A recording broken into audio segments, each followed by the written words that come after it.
Excellent. OK, c'est une merde. Bonjour tout le monde. Et bienvenue à notre réunion plus spéciale ce matin. Euh, Comme on l'a dit, à chaque semaine, on regarde le livre des Corinthiens, parce qu'on est dans le livre des Corinthiens, mais qu'est-ce qu'on est en train de dire, c'est un peu passer à travers la Bible, chapitre par chapitre, de voir qu'est-ce que Dieu est en train de nous parler.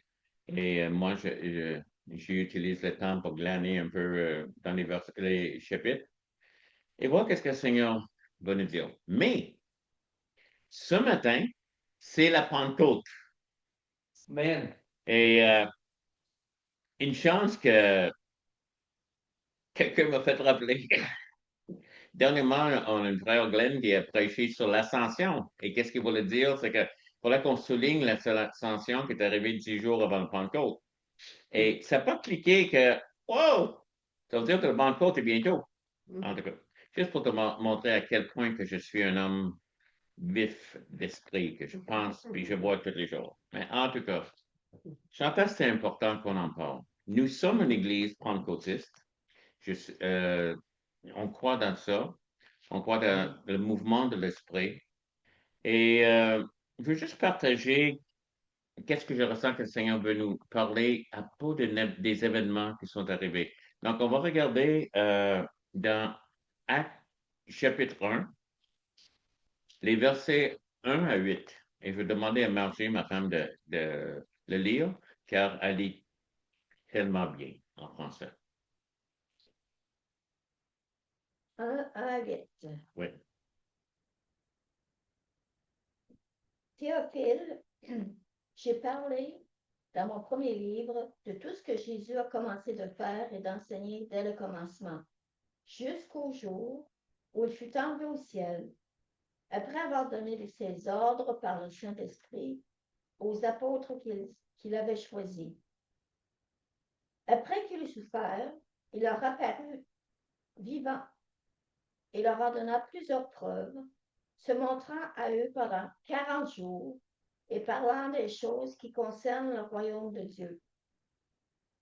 Comme il se trouvait avec eux, il leur recommanda de ne pas s'éloigner de Jérusalem, mais d'attendre ce que le Père avait promis. Ce que je vous ai annoncé, leur dit-il, car Jean a baptisé d'eau, mais vous, dans peu de jours, vous serez baptisés du Saint-Esprit. Alors, les apôtres réunis lui demandèrent, Seigneur, est-ce en ce temps que tu rétabliras le royaume d'Israël? Il répondit, ce n'est pas à vous de connaître les temps ou les moments que le Père a fixé sa propre autorité. Mais vous recevrez une puissance, le Saint-Esprit survenant sur vous, et vous serez mes témoins à Jérusalem, dans toute la Judée, dans la Samarie et jusqu'aux extrémités de la terre. Je vois là que Margie lit jusqu'à verset 8, mais je remarque, il va continuer de 9 à 11.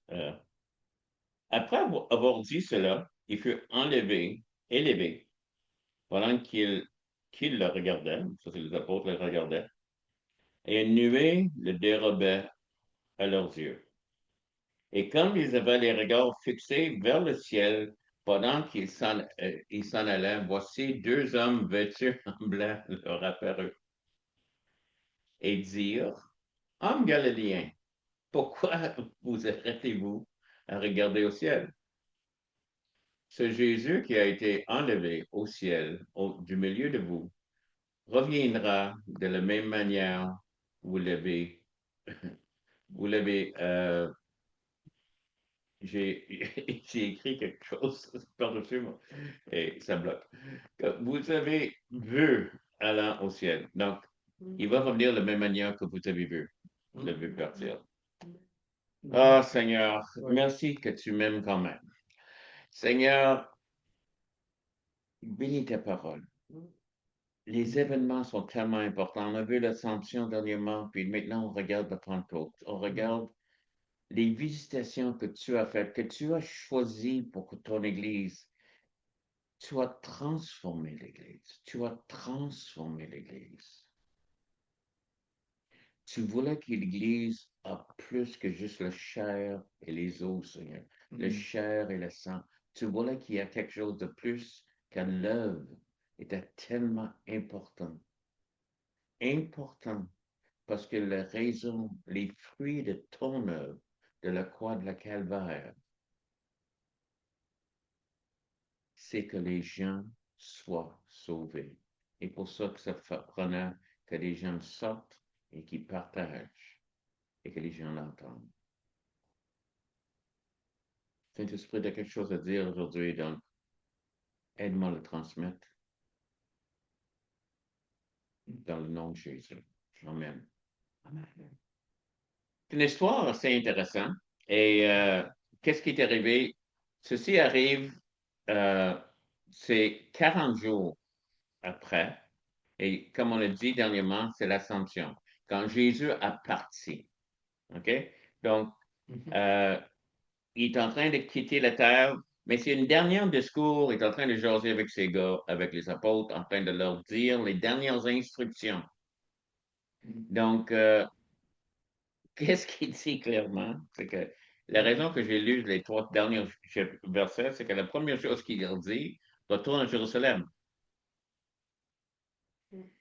Et là, on a lu en verset 8, c'est qu'il parle d'un nuée. Et moi, j'ai toujours l'image des apôtres qui sont en train de faire wow, as-tu vu ça? Wow, ça c'est mieux que marcher sur l'eau. Je te dis. Ah, wow, ça c'est. Puis il reste là. Pendant que notre instruction, c'était retourne à Jérusalem. Donc, il y a 2 anges qui apparaissent. Dieu est obligé d'envoyer des anges dire excuse-moi, les gars, qu'est-ce que tu fais ici? Oui. Pourquoi tu regardes vers le ciel? Il va revenir un jour, mais pas aujourd'hui. Tu vas être ici longtemps. Va faire qu'est-ce qu'il te demandé de faire. Ouais. OK. La raison de retourner à Jérusalem, c'était la place où Dieu allait visiter. Et on a vu à travers toutes les âges, tous les temps, Dieu visite certains endroits à certains moments. On a même vu dans l'Ancien Testament, on a lu cette semaine en Exode, c'est que Dieu était dans une buisson ardent, être en train de parler à Moïse. Donc, il y a des temps, autrement, où Dieu est en train de nous donner des instructions et d'être une certaine place. Est-ce que Dieu peut agir en dehors de ça? Oui. Parce que c'est là qu'il est omnipotent. Ça veut dire qu'il peut tout faire. Mais quand il donne une instruction, il veut la première chose qu'on apprend, c'est obéir. OK. Donc, qu'est-ce que Jésus a dit? Retourne à Jérusalem. Puis attends. C'est important qu'ils viennent et ils entendent une certaine place parce que ils sont encore impatients. C'est les personnes. Moi, je suis impatient. Je connais plein de gens qui sont impatients. C'est juste s'il fait quelque chose. Mais aussi, l'Église ne comprenait pas qu'est-ce que Jésus voulait faire.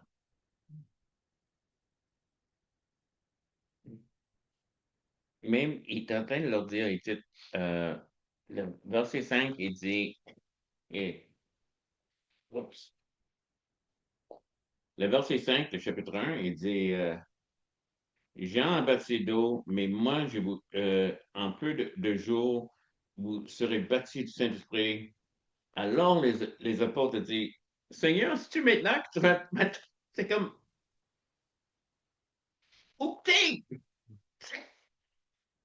non, pas ça. Je suis pas en train de parler de ça du tout. Mais on a nos idées, comment les choses devraient marcher, comment les choses devraient. Et qu'est-ce que, étant juif, les apôtres, les choses, ils sont toujours dans l'idée, c'est qu'il est ici pour établir son royaume et Jésus est ici pour établir son royaume, mais pas un royaume terrestre.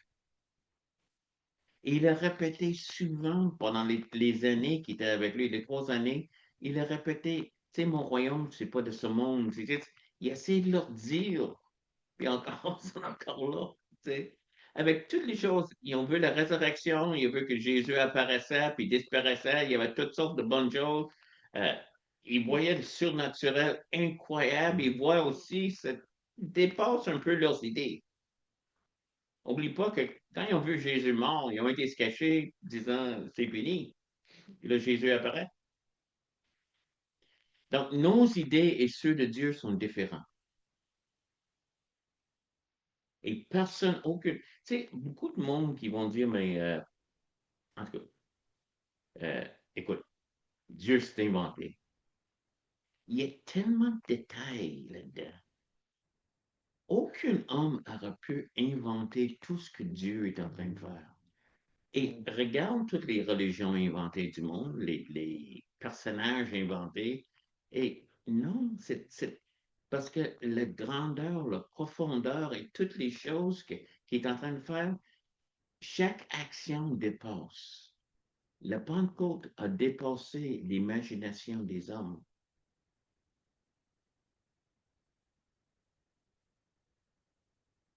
Je pense qu'on aurait vraiment misère à inventer Yahvé et les œuvres qu'il a faites. Inventer Jésus et la mort et la résurrection. Toutes ces choses-là, non. Et surtout la victoire est là-dedans. Et certainement, on n'aura pas inventé le baptême, les baptisés dans le Saint-Esprit. Laisse-moi juste souligner quelque chose. On appelle ça le baptême dans le Saint-Esprit. Et on va en parler de qu'est-ce que c'est, je vais le décrire, mais juste pour te dire, et plusieurs personnes qui l'ont critiqué disent, baptême dans le Saint-Esprit n'existe pas dans la Bible. Non, le mot baptême dans le Saint-Esprit. Mais Jésus dit, tu seras baptisé dans le Saint-Esprit. Si tu veux couper les cheveux en quatre, c'est correct. Mais c'est ça qu'on veut dire. On a donné une terme là-dedans. Donc, euh, en quelques jours, vous serez baptisés dans le Saint-Esprit. Et la raison de ça, les apôtres ont dit, mais ton royaume, il dit non, mais recevrez une puissance quand vous êtes baptisé, verset 8, dans le Saint-Esprit, survenant sur vous, et vous serez. Pas que c'est comme une promesse. Puissance, tu seras. OK? Puissance, tu seras. Tu seras mes témoins.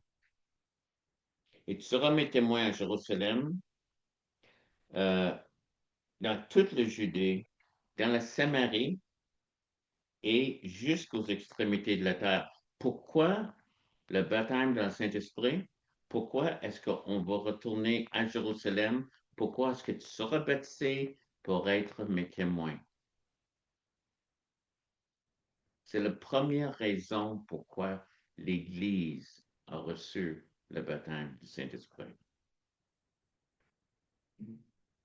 Jusqu'ici, si tu regardes l'histoire le peuple de Dieu, c'est comme si tu peux voir un ligne qui va depuis des siècles.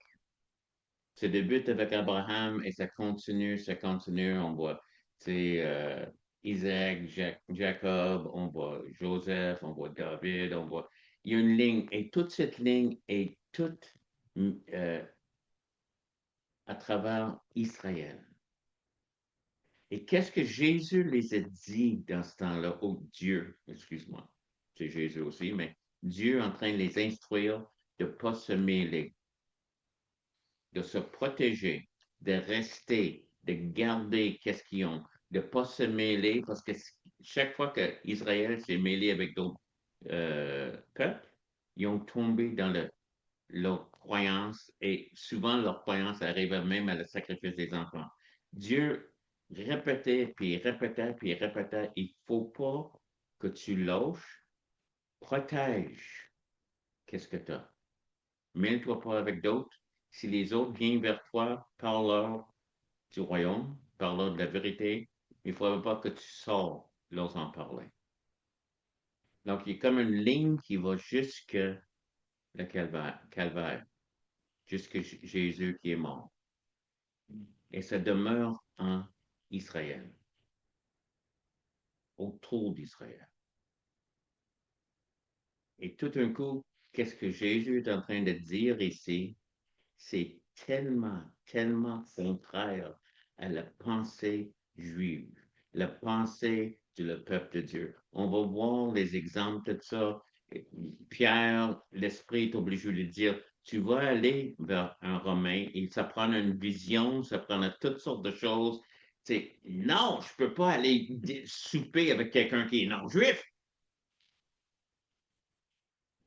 Il luttait contre ça. Est-ce qu'on va aller? Puis il y avait des grandes discussions dans l'Église originelle, qui était toute juive. Ça a commencé en Jérusalem, donc tout le monde avait la pensée juive et d'y aller parler à des non-juifs. Puis Pierre a ouvert les portes. Éventuellement, Paul est en train d'y aller prêcher un peu partout dans le monde grec, le monde des païens. Il ne pensait pas de même. Mais voici, avant qu'il parte, Jésus, tu sais, les blows their minds, on va dire en anglais. Ils disent qu'il fait exploser toute leur tête. C'est comme, on voyait toute la tête. C'est pour ça qu'ils ont remis toute la tête des apôtres en train d'exploser. Il était revenu plus tard, non, pas vraiment. Gros de blague. Mais vraiment, c'était incroyable. Tu seras mes témoins à Jérusalem. OK. Toute la Judée. Oh, yes. La Samarie.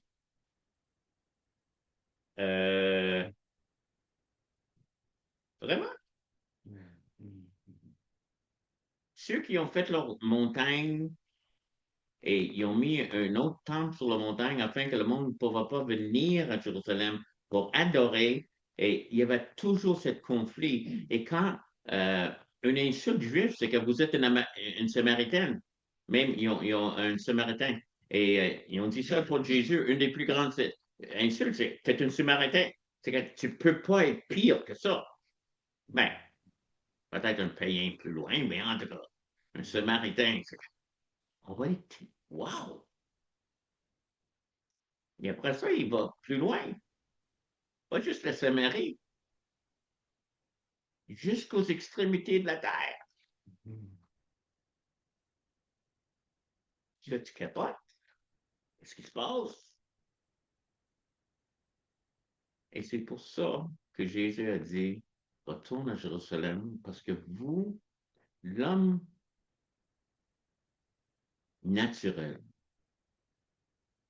tu vas te laisser plus influencer par le monde que le monde. Donc, il faut que tu tiens qu'est-ce que je t'ai donné et que tu crées des murs. Il ne faut pas que tu sors. Garde qu'est-ce que j'étais. Les écritures, toutes ces autres choses, garde-les propres. Il ne faut pas qu'on sort. Mais une fois que tu reçois la puissance, tu seras mes témoins. Il n'y a plus de danger ici. Parce que plus grand est celui qui est en toi que celui qui est dans le monde. Il y a un changement qui va arriver. Mais c'est extrême qu'est-ce qui est en train d'arriver ici. C'est pour ça que personne n'aura pu inventer les idées qui sortent ici. C'est tellement contraire à l'esprit humain qui existait dans ce temps-là.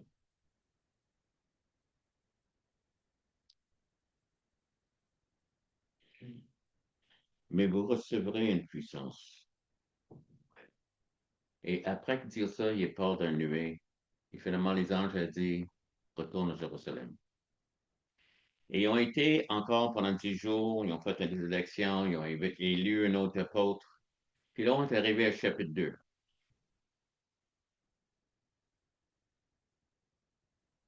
Et donc, chapitre 2, verset 1. Le jour de la Pentecôte, ils étaient tous ensemble dans le même lieu.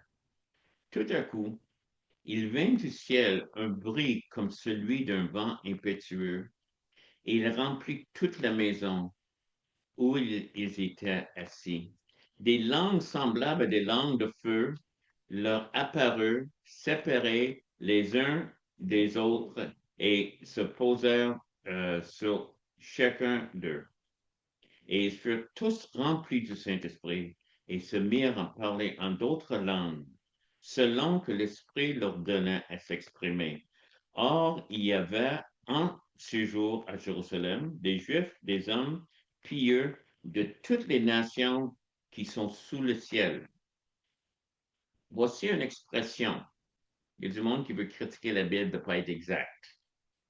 Je ne crois pas qu'ils étaient tout le monde sous le ciel. Je ne sais pas s'il y avait des Iroquois et des Algonquins ou non, du monde de la, mais le monde connu, tout le monde était là. Juste une petite parenthèse. Ça n'a rien à faire avec ce que je t'en parle maintenant. Et au bruit qui eut lieu, la multitude accrurent et elle fut confondue parce que chacun chacun les attendait parler dans leur propre langue. Ils étaient tous dans l'étonnement et la surprise. Je vais faire la liste OK. Donc, ils étaient, je vais juste donner la liste des Parthes, des Mèdes, des Élamites, ceux qui habitaient la Mésopotamie, le Judée, le Cappadoce, le Pont et l'Asie, le Phrygie, la Daire, non pas vraiment, le Pamphylie, l'Égypte, le territoire de la Libye voisine de Cyrène, et ceux qui sont venus de Rome, juifs et prosélytes. Il y avait aussi d'autres là. Mais tout le monde attendait les apôtres parler dans leur propre langue. Autrement, les langues ils ont reçu ce journée-là, ils ont se mis à parler en langue. OK, qu'est-ce qui est arrivé? Voici l'histoire. Tout un coup, il y a un grand bruit du vent. C'est que c'est arrivé et c'est intéressant que le mot là, euh, c'est le mot, hmm,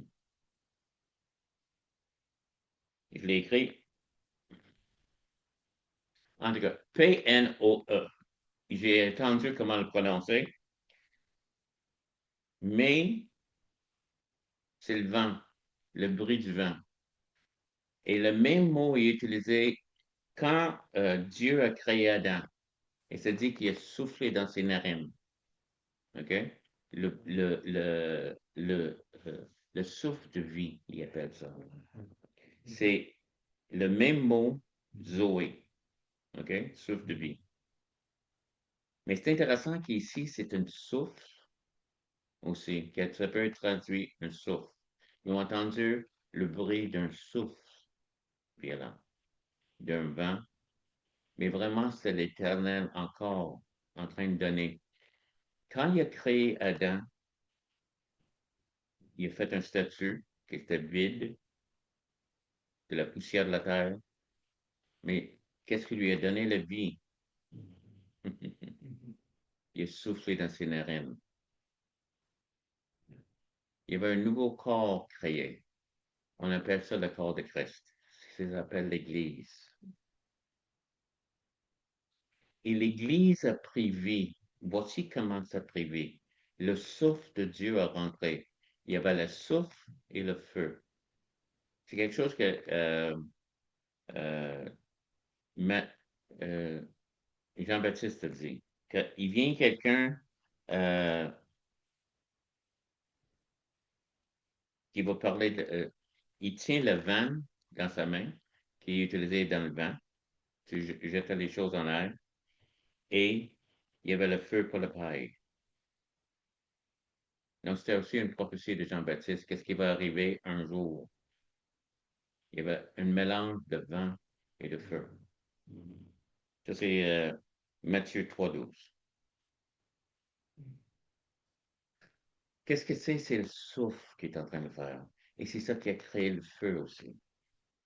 et le feu était embrasé par le souffle de Dieu. Et le souffle de Dieu a donné un souffle de vie à l'Église. Si tu retournes dans l'autre chapitre qu'on avait, Jésus a dit, vous recevrez une puissance. Le mot, là, c'est dynamis. C'est le mot grec. Et c'est de là qu'il vient le mot dynamite. Mais moi, j'aime plus le mot dynamo.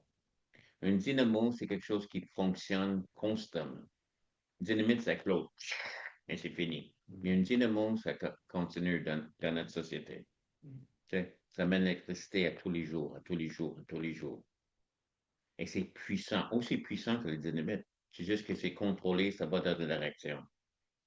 Donc, ça, c'est la puissance que Dieu vient juste de donner à l'Église. Voici la naissance de l'Église. L'Église est née. Et qu'est-ce que l'Église est née? Ils ont commencé à proclamer la bonté de Dieu. C'est né dans la louange, dans d'autres langues, en train de proclamer Dieu, en train de proclamer à du monde qui ne sont pas là, qui ne sont pas de leur pays, mais qui venaient de tous les pays de la terre existants dans ce temps-là et qui ont tout entendu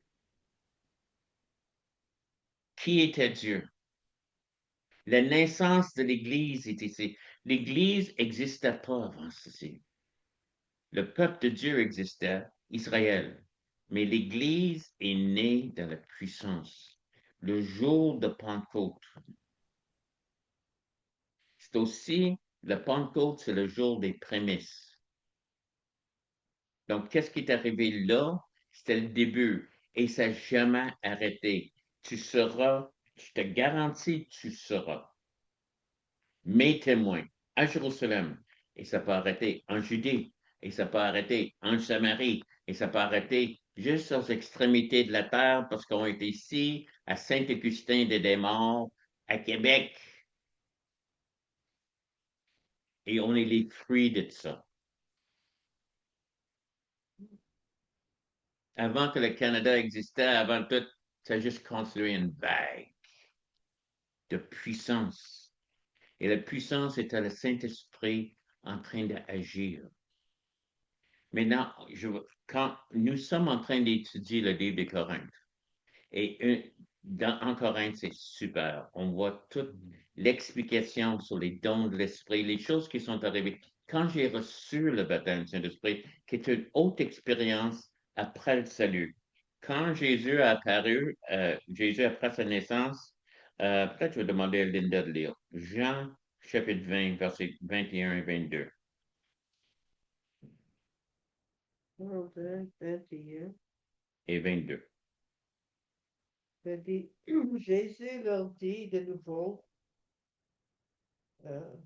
la paix soit avec vous. Comme le Père m'a envoyé, moi aussi je vous envoie. Après ces paroles, il souffla sur eux et leur dit, recevez le Saint-Esprit. Amen. Donc, il a soufflé sur les apôtres. Ça, c'est Jésus. Après la résurrection, il apparaît parmi eux, puis il dit, recevez le Saint-Esprit. Donc, ils ont reçu le Saint-Esprit déjà. OK? Encore dans les Actes, chapitre 1, verset 5, il dit, vous serez baptisés du Saint-Esprit. Donc, ils ont déjà le Saint-Esprit. Et Jésus a dit, réjouis-vous que votre nom est écrit dans le livre de vie. Donc, ils sont sauvés. Mais il manque quelque chose. Donc, il y a une deuxième expérience qu'ils ont reçue et c'est arrivé là. Et c'est tellement grand que c'est arrivé parce que tu te rappelles que qui étaient les apôtres, même tous les disciples étaient toujours cachés. Là, tout d'un coup, ils se remplissent, il y a une puissance qui vient sur eux, un dynamisme qui vient sur eux et tu ne peux pas les fermer. Ils sont en train de crier à tout le monde et tout le monde sait qui ils sont. Ils avaient peur. Et j'aime ça parce qu'après ce moment-là, Pierre se lève. Pierre, tu sais, il y avait une servante qui a dit, t'étais avec lui? T'étais avec... Non, non, je ne l'ai jamais connu. Il avait peur d'elle, il avait peur de tout le monde. Puis il a nié Jésus. Maintenant, il se lève. Et j'aime ce qu'il est en train de dire. Il prêche. Et si tu regardes la prédication, c'est incroyable. Comment il dit des choses. Mais Qu'est-ce qu'il dit? Oh, j'ai noté le verset. C'est une de mes choses favorites. C'est que verset 23 du chapitre 2, il dit Jésus, que vous avez crucifié. Et, tu sais, il n'a pas peur. Le gars qui avait peur de déclarer devant les autres, il n'est plus là. Simon, maintenant, c'est Céphas, le rocher. C'est celui qui est debout. C'est Pierre, fort, à cause du Saint-Esprit qui est en dedans de lui. Amen. Et cette puissance est remarquée. Dieu nous a donné une chose, on va étudier les langues et les autres choses plus tard en Corinthiens. Je vous invite à nous rejoindre. Mais j'aime qu'est-ce que Paul dit. Il dit, Paul qui était un homme puissant, je parle en langue plus que vous tous. La parler en langue est devenue une manière de s'approcher de Dieu. C'est quelque chose de naturel. Ils ont commencé à parler en langue, ils ont commencé à prier en langue. On prie des choses que seulement Dieu peut comprendre. On intercède, Romains 8, 26, on intercède. On ne sait pas toujours comment prier, mais ce langage de prière est une partie de la puissance. Mais aussi, ça va se manifester par plusieurs dons. La parole de connaissance, la prophétie, les autres choses, guérison. Dieu va se manifester à travers. C'est devenu le norme pour l'Église dans le temps des actes. Et c'est quelque chose encore qui existe. On voit la guérison, on voit les choses. À travers ma vie dans le Seigneur, j'ai vu le Seigneur agir. Est-ce que ça marche toujours comme je voudrais? Non. Mais j'ai tellement vu où il a fait miracle après miracle, j'ai aucun doute. Mais une des choses qu'il voulait, le jour de Pentecôte, c'est une célébration. C'est une célébration de la naissance de l'Église dans la puissance de Dieu. Une Église qui avait plus peur, une Église qui a proclamé, qui a sorti. Et ce journée-là, 3000 personnes sont faites baptiser, converties. Et ça peut arrêter. Tu lis les actes, ça continue à grandir. Pourquoi ce Pentecôte? Afin qu'on arrête d'être ceux qui s'enferment, mais qu'on soit ceux qui sortent, et se dit que les portes de l'enfer ne pourront pas nous résister, qui vont conquérir dans le nom de Dieu. La Pentecôte est donnée, oui, pour nous donner la puissance, mais cette puissance est utilisée pour être des témoins à Jérusalem, Juda, Samarie, jusqu'aux extrémités de la terre. Si tu n'as pas reçu le baptême dans le Saint-Esprit, je t'invite, demande au Seigneur. Trouve peut-être des assemblées qui croient là-dedans. Viens apprendre qu'est-ce que c'est. Demande sincèrement des chrétiens, Seigneur, s'il y a une autre expérience, est-ce que je peux le recevoir? Le Seigneur va parler avec toi. Lis ces versets-là, lis qu'est-ce que la parole est en train de dire à propos de le baptême. Si tu veux un peu plus, lis 1 Corinthiens 12 et 1 Corinthiens 14 où il rentre vraiment dans ce sujet-là. Parce que Dieu veut ça pour toi. Si tu ne connais pas Jésus aujourd'hui, c'est incroyable les choses que tu peux expérimenter en lui. Il y a une raison pourquoi on croit. Je crois, comme j'ai dit, j'ai vu des miracles, j'ai vu tellement de choses. J'ai accepté le Seigneur parce que sa présence m'a touché. Mais depuis 50 ans, j'ai tellement vu, je ne peux pas le nier. Est-ce que je crois? Oui, mais c'est comme je sais. Parce que je l'ai vu. C'est pour toi. Il ne veut pas te laisser seul. Il est venu afin que toi, tu reçois la vie, puis la vie en abondance. Et une partie de cette abondance, c'est le baptême dans le Saint-Esprit, la puissance que Dieu veut te donner, et intimité. C'est ça l'autre chose, oui.